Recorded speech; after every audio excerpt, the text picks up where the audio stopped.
We get so, man, bogged down with just how the season going, how life is going. Sometimes we don't take the time to just chop it up. And then when we do, it's kind of behind the scenes. So I feel like this is like a treat for folks who don't normally get a chance to, hear us interact and don't know how close we are as far as like being blood and got, man, right. So many stories are just coming up. But I just think that a lot of folks might not know this. And so when I look across, the court and just see all the things that you've accomplished, man, as far as coaching and really putting the battery in my back to just say, man, you might as well just jump off in this game and give back. Yeah. So, man, I really appreciate you for that, man. And so, man, Torrey Davie, man, Lift for Life, man, how things going? Well, I appreciate you, B, for inviting me on the show. But, we go way back to the pickup games in the alley in the backyard, before you was even in high school. Right. Before you was even in there, shining backyard and shooting jumpers on the crate and just dunking on the 8-foot goal way back. Mm-hmm. And even with the family, with the Franklin family, just way back. So, this goes a long way for us. But I appreciate the invite. Right. And I remember seeing you on Olive at the library that day and was like, B, you should come on back and coach, man. I think you got a lot. You got a lot to give to the guys. Right. And B thought about it for a minute and you took off, dog. So, I'm so proud of watching you and what you've done with St. Mary's and with Gateway High School, like, and with Beaumont. Right. Like, just so proud of watching you on the flip side. So. Right. Likewise. Yeah. And then I think a lot of folks don't understand just like our coaching lineage, man, playing for legendary Bird Hamilton, man, and just knowing the offsprings of him as far as just the coaches that we have around the area that that's running their own program and giving back and being shining lights in the community. But let's just kind of just go back just for a little bit, man, and just let's talk about just your experience, because right now you at one of the premier charter schools, high schools in the city. But what was it like and what was your experience like growing up in North St. Louis and experiencing life in the public schools and going to Beaumont High School? So what was your life like and your experience from your eyes at Beaumont? So what a lot of people don't know is I started in DSEG. And so I was in the Parkway School District in elementary school. And, I actually moved to Texas for a year and a half in middle school and then came back and went to King. And then I went to Parkway West Middle School and then eventually ended up at Beaumont. And that's where I was supposed to be at. And I say that because, that experience of just life experiences for myself and others like us that went through the high school and the support system that we had at Beaumont, including Coach Hamilton, that understood a lot of what we were coming from, a lot of what we had to deal with. And being in those other systems, they were solid schools, but didn't necessarily know, everything that all of us had to deal with, and I love, my parents to death, but, I hadn't lived with my parents since I was in the 6th grade because of issues that go on in the household. And I was a teenage dad. Like, I had a child early in my sophomore year, and a lot of people don't know that. And my daughter has grown and flourished to be, a great young lady. But, I'm taking before I go to basketball practice, I have to walk to the daycare, pick my daughter up around the corner on Lexington and take her and her mom to the bus stop, get them on the bus, and then walk back to practice. And the people that we had at Beaumont, including Coach Hamilton, like, they understood that. Mm-hmm. And that's one of the reasons why I said I wanted to make sure I stayed in the urban environment and keep coaching. Mm-hmm. So, just the support we had. And so now being at Lift for Life and even a few other schools before my stop here is just about, changing these guys' lives and giving them support and making sure that they know how to break down these barriers that they may face, just like you and I, because life is not always peaches and cream growing up on the north side. Man, come on now. It's like, and I think, man, we just come from a different era to where, we didn't really, and our parents weren't really caught up. I think sports were huge. Sports were big. Always in our community, sports were huge and big. But it was just like one of those things where you went to the neighborhood school. It was no, folks actually sitting down, scouting out. Unless you were with the DSEG program and you wanted the opportunity to try to, branch out and do something different. And then, look across the aisle and have a whole nother culture, whether if it's around, different, white folks, different type of folks that you just kind of look back and say, man, I needed a little diversity in my life.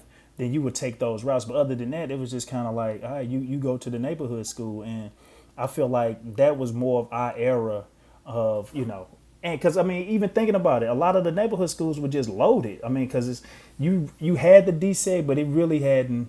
I mean, just it's your opinion. Did you think it had boomed to the point where, you had the Hazelwoods and the Riverview schools, but it had boomed to the point where it was really impacting the high school scene, honestly, or has it always been like that? I do believe so, but not to where it is at this point, 20 years after that.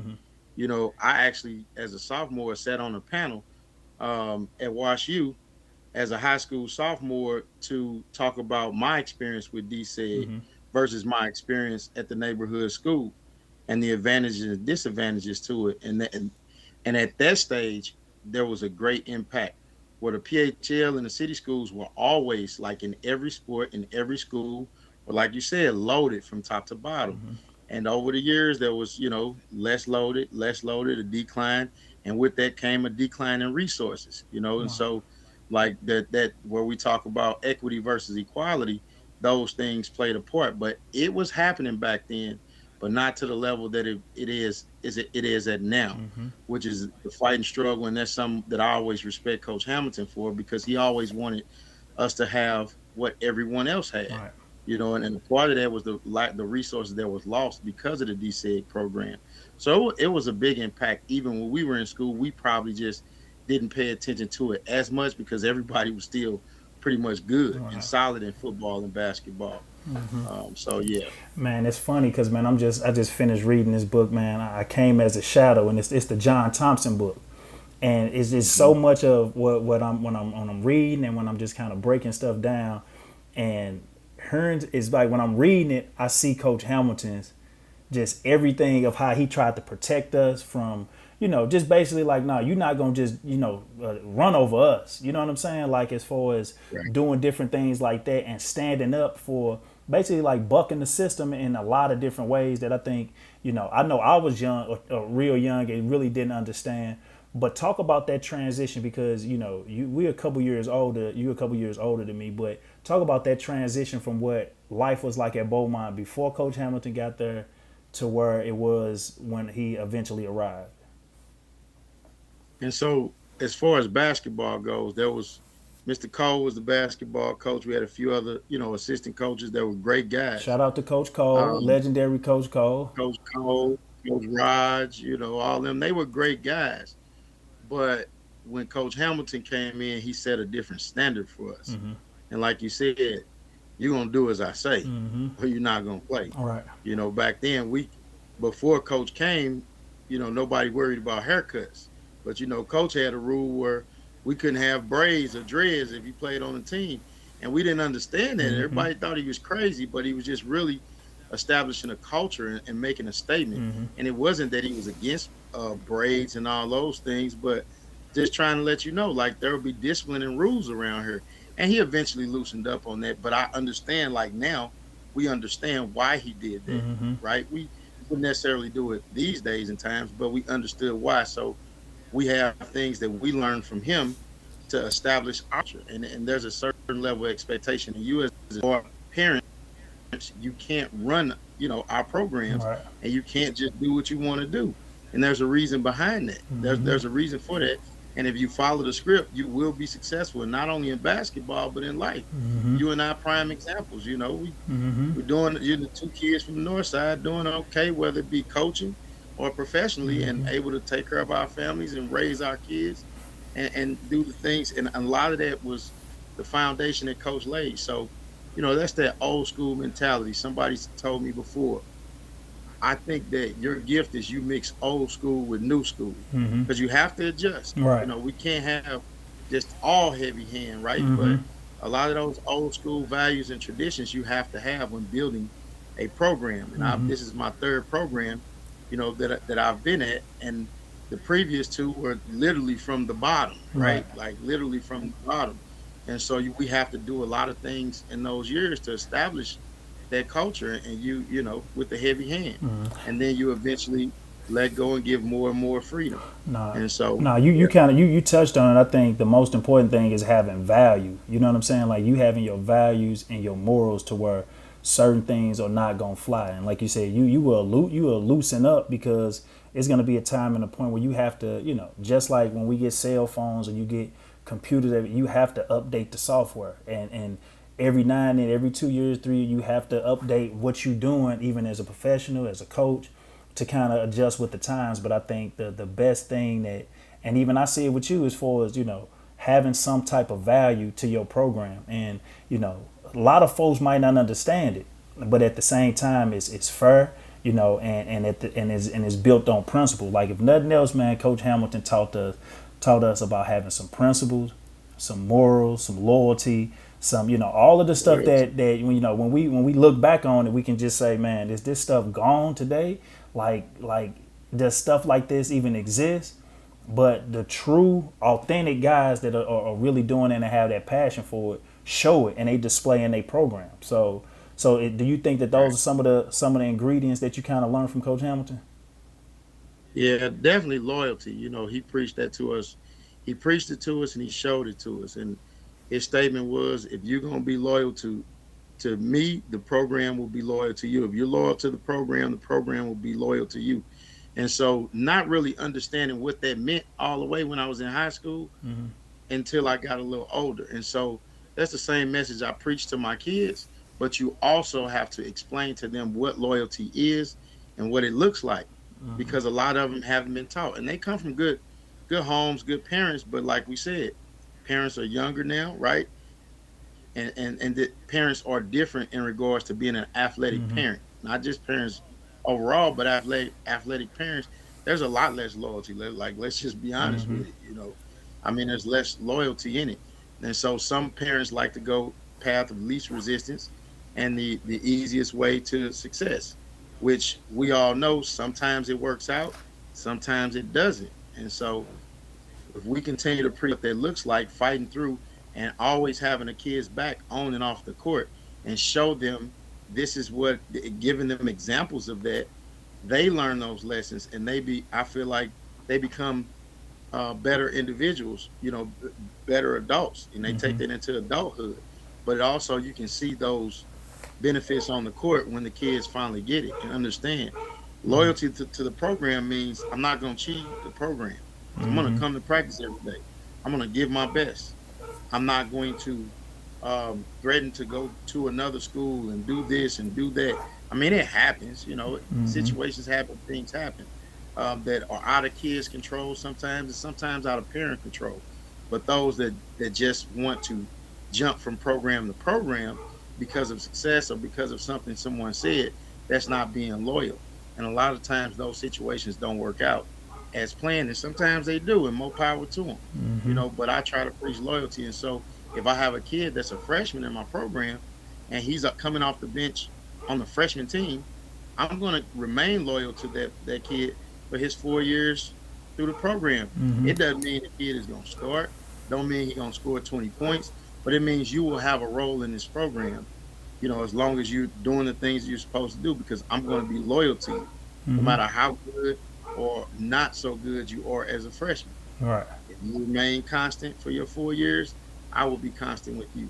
And so that was one of the bigger messages Coach Hamilton talked about. Yeah, no, and I think that's real important, because not only being loyal to the program, but then also being loyal to yourself and loyal to the game that you say that you want to do. Now, at the end of the day, everybody have their dreams. They want to play professionally, make it to the NBA, do all these different things.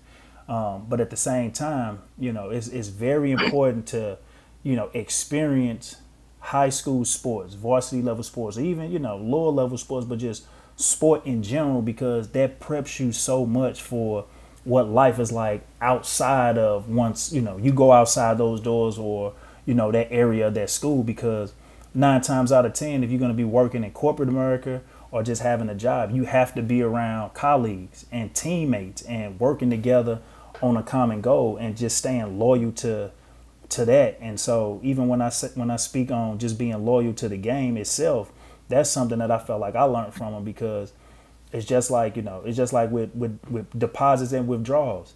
If you put it in and you put into this, then you're going to be able to take out. And a lot of times I think people want that that quick fix. We live in a people say the microwave generation, and it's pros and cons to this generation, and to be involved with youth right now. I feel like they're experiencing so much that we didn't really have to deal with in our lifetime, and they're overcoming a lot. But at the same time, it's a lot that's being sacrificed within that, if that makes sense. Right. Because they look for the immediate gratification, and I know a lot of it is technology, right? Because everything they don't have to look, as a prime example, they don't have to go to the encyclopedia anymore, look at the alphabets, find the letter that the book start with, Man, go through, what's an scroll down, encyclopedia, Toe?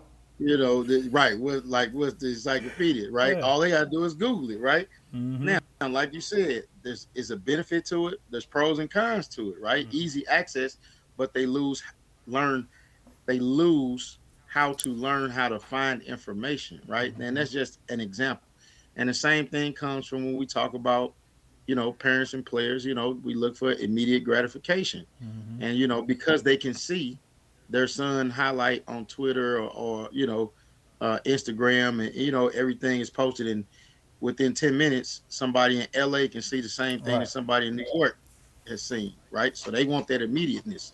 And if it's not immediate for them, some parents like feel like you're doing something wrong, which translates down to the kid, right? And the kid doesn't know any better because they don't know, right? And so we, like you said, we try to stay true to who we are in our process of doing that, and just, showing them how to overcome and how to search, and how to figure things out, because it helps you in the long run.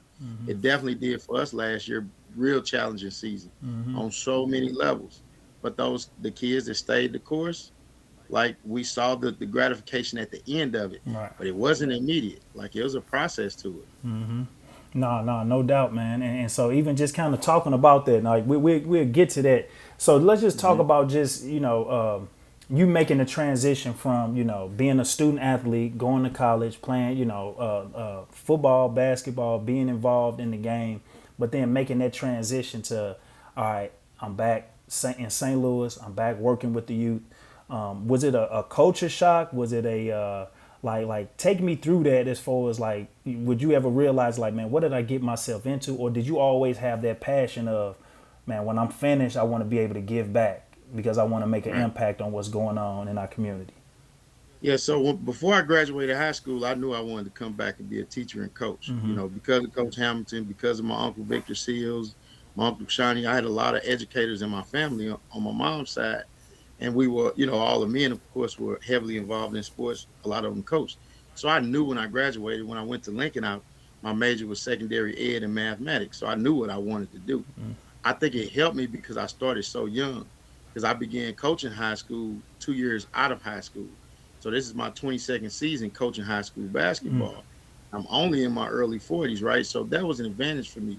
So I didn't think of it like this was too much, because I was still their age. I started coaching the year after you graduate, right, from high school. And these were guys that was on the JV team when I was just in high school. Right. So having that relationship, and being that close in age made it a easier transition for me at the time. And then we had a lot of strong people around us, and I just knew my role and learned from there, right? And learned as the older I got, the further I got from being their friend or the close young assistant coach. I'm older and older, and I had to understand that, and things that I would do with my teams back then or with players back then, I couldn't do, 10 years later, at Beaumont, because I was there for 13 years as Coach Hamilton's assistant. So the first 5 or 6 years was different than the last 5 or 6 years, right? And so, but it helped that I started at a really young age, because I was closer and connected and could help coach make that connection with the players, which is why now I make sure that I have assistant coaches that are young and kind of understand it more. And I try to stay up myself. I don't think I'm old now, I don't think I'm too old, but that helped me. But when you become a head coach, that's when it really hit me, right? As a head coach, is like, whoa, this is a lot. And they always say there's a very big difference between that second seat and that first seat on the bench. Mm-hmm. And there's a lot of things that people don't know about, don't and will never know about from if you're a good leader. Right. Like if you're a good leader of men and you're a good leader for your coaches and a good representative for your school, nobody should know, all of those things that you have to deal with, whether it be academics, behavior, parents, logistical items, finance, budgets. Like there's a lot. Mm-hmm. And then when we talk about our set of kids, right? We talk about a nucleus of our kids coming from urban environments.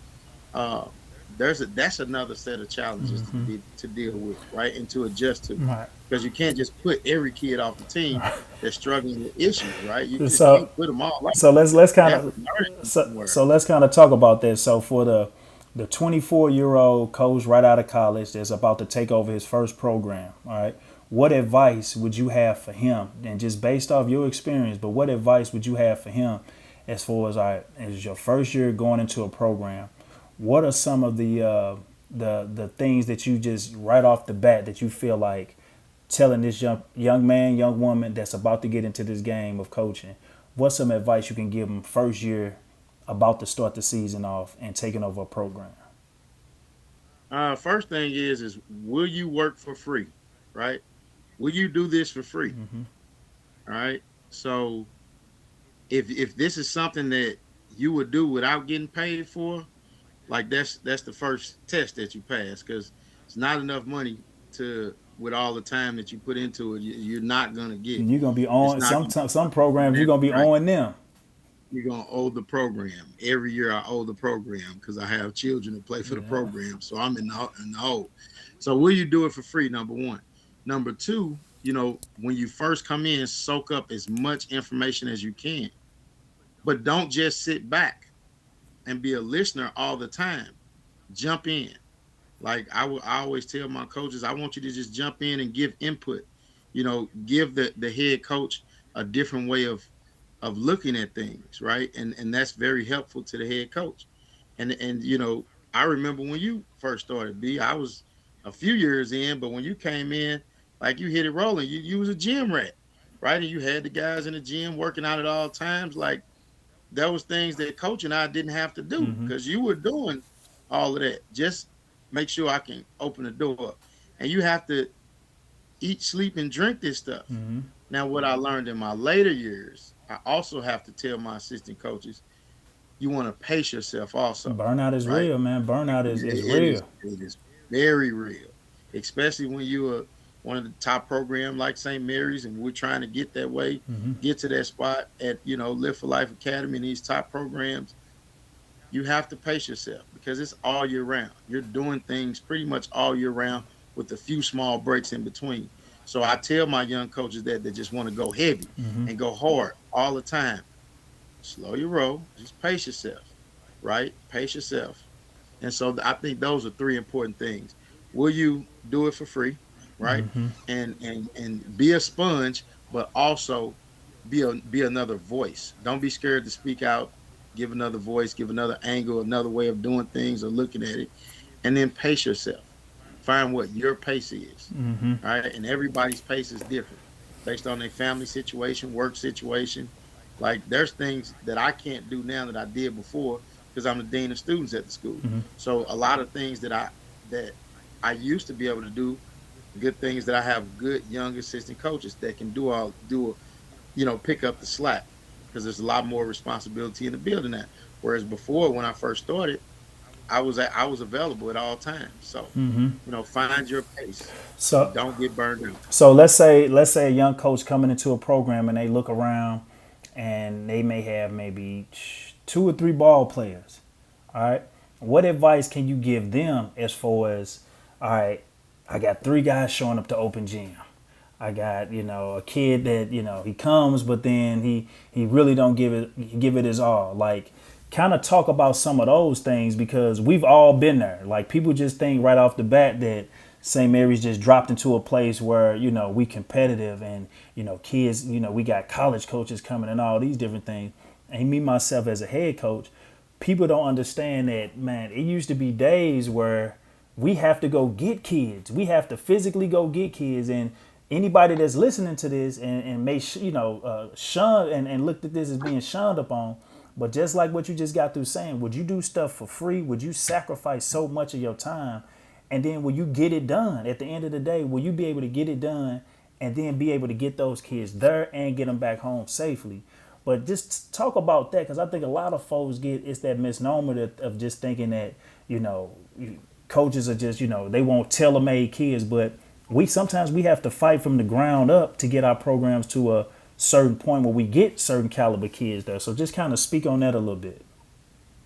Right. And so, when you start, you like what we say, start at the bottom, but coach would always tell us, how many do we need to play? I need 5 kids to play. And he go get them out the basement floor classes if necessary. Mm-hmm. And I need 5 kids to play. And you go get them from Mr. Green class or whoever class at Beaumont. You silly. Yeah. All we need is 5 to play. Mm-hmm. And so that's step one. All right. Knowing you may not have what everybody else has, and that's okay. Mm-hmm. Right. One of the greatest lessons my dad taught me before he passed away was you don't have to be like everybody else. Be yourself. So while you have these 5, 6, 7 kids that you have to pick up half of them to practice and the other ones, or catching the bi-state bus to practice, or you got to pass out some bus tickets just to get them there. There also may be a learning curve there where this team may be running a flex offense or maybe running a Princeton. Your kids may not be able to do that, Mm-hmm. but that's okay. Like, that's okay. Work with what you have. Now, it's your job as a coach to find out what works best, for your kids, right? And don't be and let that's not a problem, Mm-hmm. because if you're doing it the right way and establishing that culture, like we said, go back to our old school, mentality on certain things and having that foundation, the success will come, right? When you teach discipline, you teach hard work, teach responsibility, you teach respect, Mm-hmm. all right? And you teach accountability. You have to show up. When they show up, if you're a good coach, they will learn. Mm. And eventually you will see the results. I'll give a prime example with my previous school that shut down in our fourth year of existence. At a high school, we only had one graduating senior class, but I came during that second class there, and we were like 8-15 on the JV team. We didn't have a varsity my first year there. Mm-hmm. And the first year we had a varsity, we won 15 games. The second year we won 20 games on the varsity and got a 3 seed in districts. And we lost to Corner Ritter. We didn't have enough to compete with them at that time. But my kids showed fight. We didn't have anything, and nobody knew who we were before. Mm-hmm. We were getting blown out by teams that get blew out on the JV level before they started. With those kids at college prep, they stayed the course. And by the time we had our first graduating class, a lot of the city knew that school. So, just stay with your principles. And when I came in there was a lot of break. I had a kid. We were playing St. Mary's. All he could worry about was scoring 30 points. Forget the fact that St. Mary's JV team is beating us by 30. I pulled him out the game when he had 25 points. Mm-hmm. He was mad because he didn't get his 30.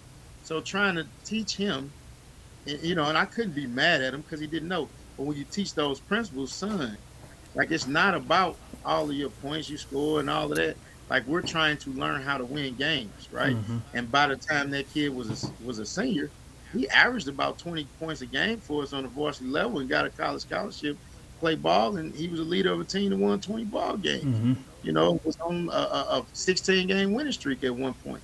So, that's growth, Mm-hmm. right? Beating those teams. And it only happened because, we laid the foundation and stayed true to our foundation, Mm-hmm. no matter how frustrating it may get, Mm-hmm. right? Same thing when I was at Confluence, right?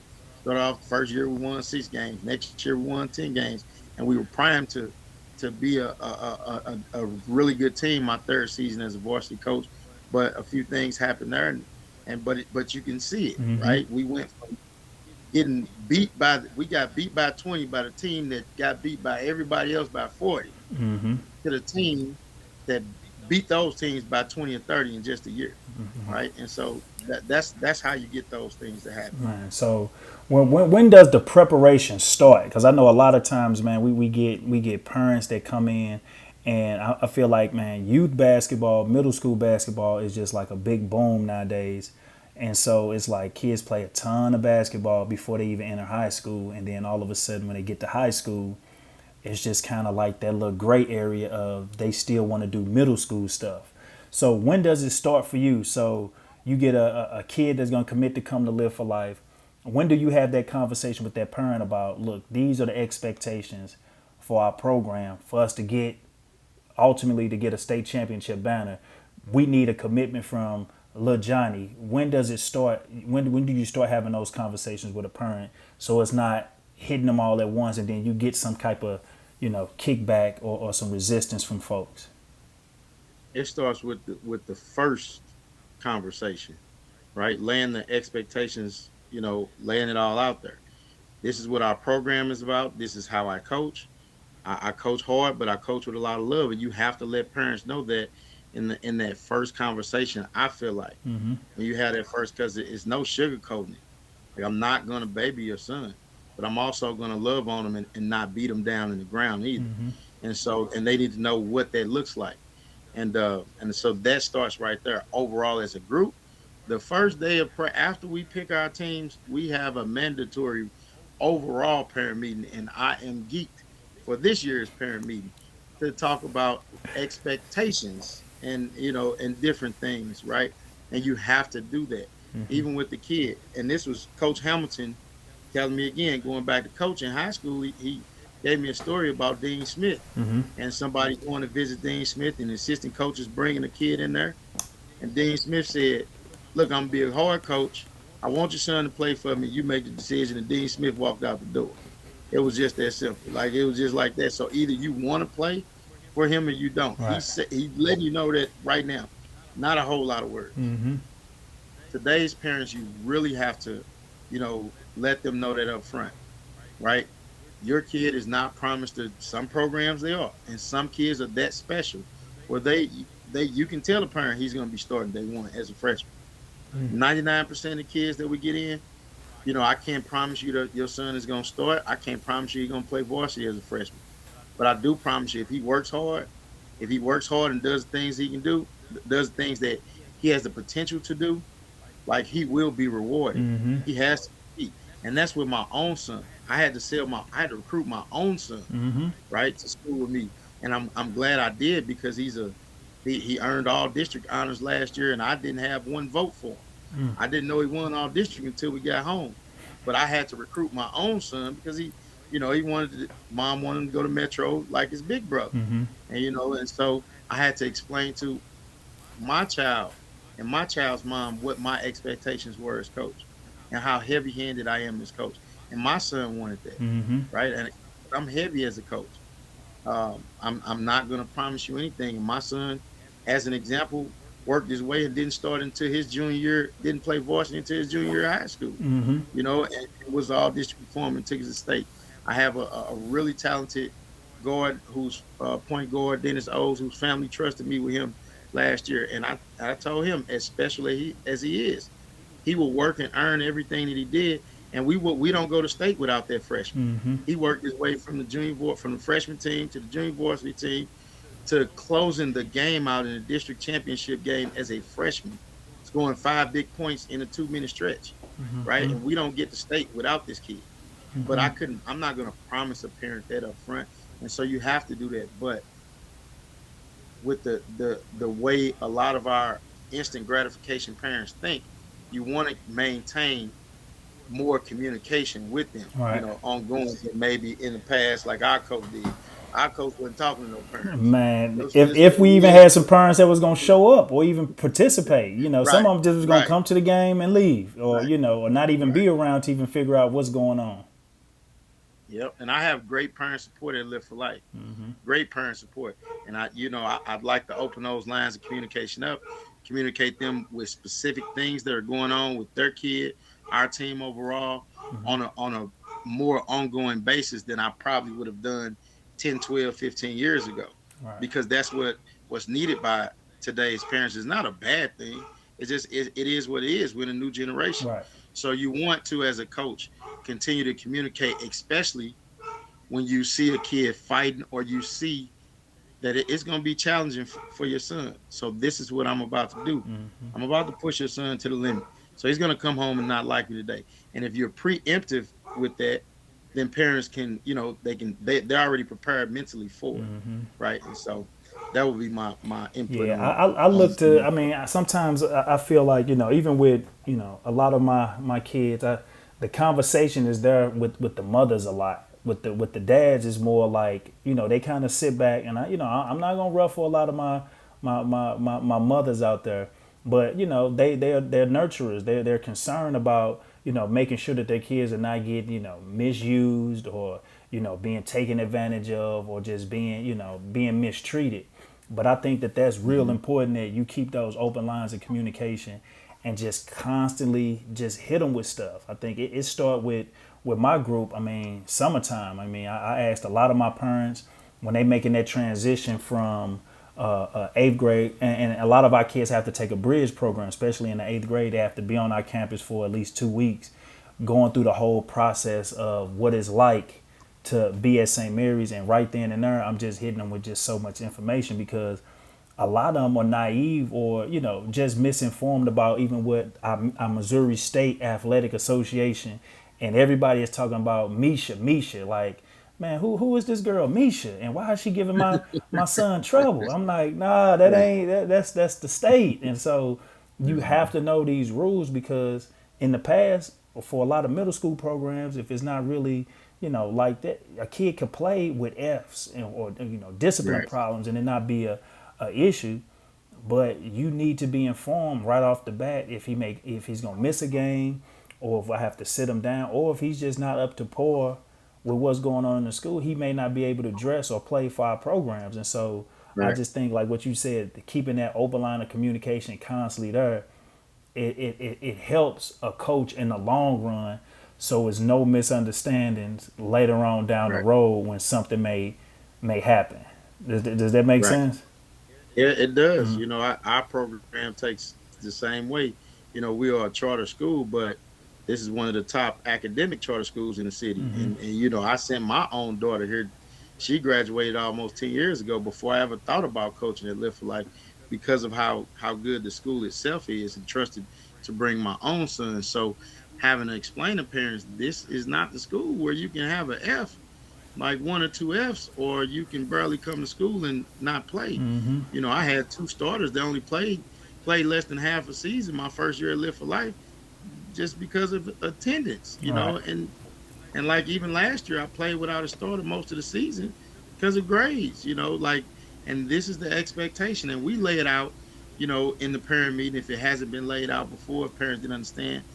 And that parent meeting is really, really important. Our athletic director does a really good job at actually printing out Misha expectations as far as grades and attendance. And like, but our school, we're one of the schools probably similar to St. Mary's and other private schools where our rules are more strict than even our academic and attendance rules are even more strict than what the state asks you. And that's because we want the students to be successful, right? There's no way that we should be letting you walk around, play basketball, you've been holding 3 F's for 3 weeks. Like, there's no need to bounce the ball, man. Right. You're not doing any work. And you have to let the parents know that. And if parents decide to take their kid away, then, you know, more power to them, but we're going to coach kids that want to be student athletes, Right. period. Right. And so, yeah. So even just like segueing through that. So what are the expectations this year? And kind of tell us a little bit about your team and what are your expectations and some big games, and when you start, like just give us the rundown. Man, I'm like, I ain't been as excited about a basketball team in a long time, and I'm excited every year about my teams. But this team kind of got me geeked. It could be coming off, this Final Four run that last year. Even with everything that we did and having 6 of those kids returning this year, 3 of them being starters, so we have 3 starters returning from a Final Four team. But the thing is, the guys that weren't starters last year are just as good as the guys that are starting. So it's going to be a dogfight every day, in our gym, which all of my teams are. But this is a different type of dogfight. Kind of remind me of the team with you guys with Milwaukee and those guys who 2 deep at every position. In some positions we're 3 deep. There's 12 guys that I anticipate on my varsity roster that all 12 could start, and we'll probably start at some point during the season. Mm-hmm. We This is a diverse group. We have all the pieces. I have enough quickness from the guards. I have five really good guards. Like it's going to be tough every game to figure out who earned the starting Right. spot. Five really good guards. I have some really good long athletic forwards. I have two pretty big guys. One of my big kid is returning and another year under his belt of just understanding how to play basketball. Mm-hmm. This team has a higher IQ than my past few teams. And it's a group of guys that love being around each other from the start. Like the season hasn't even started. 7 of them are running cross country together and don't miss a day of cross country practice That's together, commitment. and want to go to state in cross country. Mm-hmm. Like they like geeked about cross country playoffs come Saturday. Like Mm-hmm. this group is like a really good strong group. 3 tough seniors that's on the football team, and they all close. Like these kids, like it's gonna be good. So I can play with a small lineup. I can play a really big lineup. I can go high IQ lineup. I feel like I can run a lot more. I can open my playbook up more, and I can do a lot more things than I could have with my previous teams. And those teams were successful also. My past 2 teams were really successful. 2 of the most successful teams in the school history. Mm-hmm. And so I'm geeked.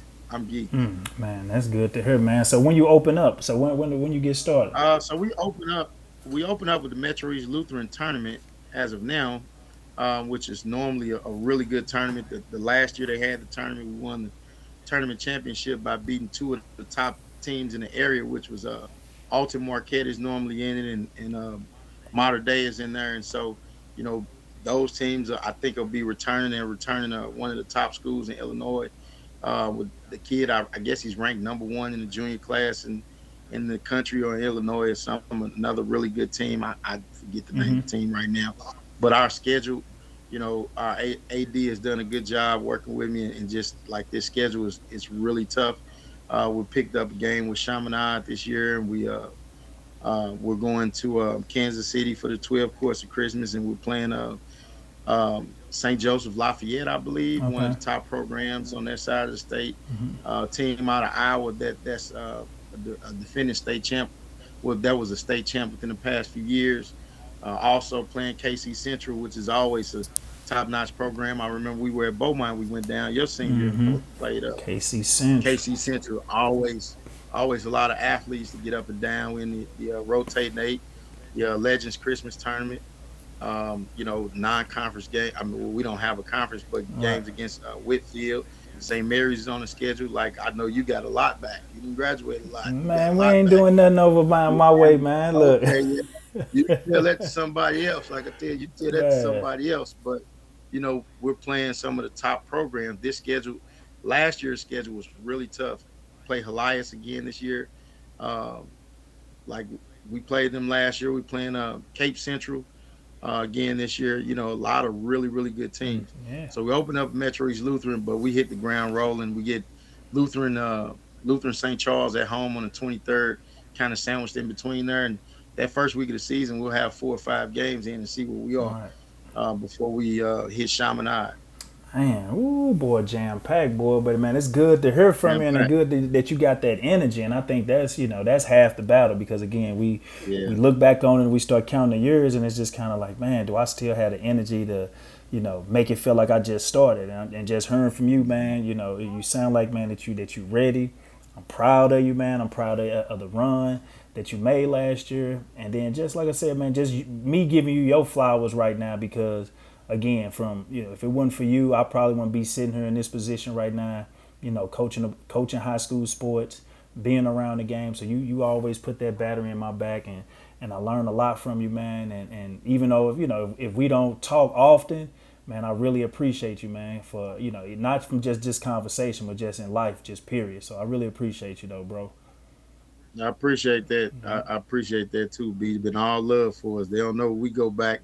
Man. Both of us had similar passion, and we about to fight in the locker room All that against stuff, Riverview. yeah. Just because we wanted to win, you know what I'm saying? But we've maintained that, and just I remember your first year coaching. And I'm really proud of you too. But those words, though, just they are very appreciative, and I know how sincere it is. Mm-hmm. And been able to steal some nuggets from you also. I look forward to that. If every year you give me about 1 or 2 nuggets that really turn out to help me quite a Right. bit, conversations that we had. And so very appreciative, Yeah. Brian, very appreciative, and still very proud of you. And so hopefully both of us, along with Rip, Coach Wright over at Career Academy, and Coach Boyd, Coach Water, we can keep making Coach Hamilton proud Man, of for us. sure, for sure. So, man, I really appreciate you, man, on this. In closing, you got anything else you want to throw out there, man? With what you promoting, man? You got something that you want to throw out there? Well, I'm just a simple guy. Just come out and check us out. If you get a chance, what we always say, it's gonna be an exciting ball game to see. So if you get a chance, come out, check the Lift for Life ball game out. You won't be disappointed with the exciting brand of basketball. Sometimes too exciting for me, but very exciting brand of basketball. So just looking forward to it. Thanks a lot, Brian.